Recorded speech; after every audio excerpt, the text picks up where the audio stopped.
Hello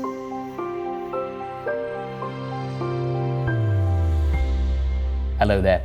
Time and again, the evidence shows that only a small fraction of actively managed funds succeed in beating the market with any degree of consistency.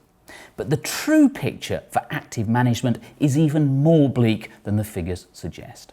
That's because of something called survivorship bias, as Craig Lazzara from S&P Dow Jones Indices explains. Let's say if I have a universe of 1,000 funds 10 years ago. I follow those funds through time. Some of them are not going to do very well.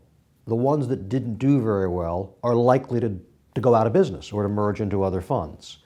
And so of those 1,000 funds 10 years ago, maybe today 800 still exist in the same form that they existed previously. Those 800 are biased. It's not a randomly chosen 800, it's the 800 that have done well enough to survive until today. Most comparisons between active fund performance and the index are not adjusted for survivorship bias. One exception is SPIVA. SPIVA compares the performance of different funds with the relevant benchmark. Initially, it just covered the US, but there are now scorecards for other parts of the world as well. We simply compute every 6 months. How did the average fund do? How many of them beat the benchmark index? How many of them underperformed? Very, very typically, the answer is that the majority, in some cases a very decisive majority, of active funds underperform. Certainly that's been the case in the last several years in the US and globally as we've expanded the concept.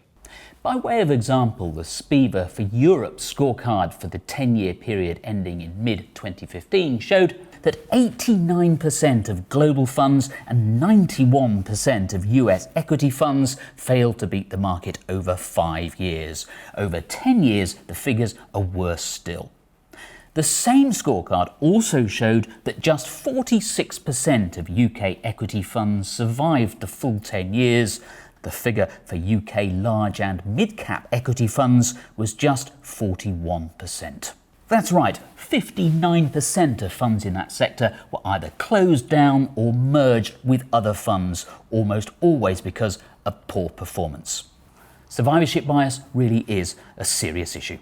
Goodbye.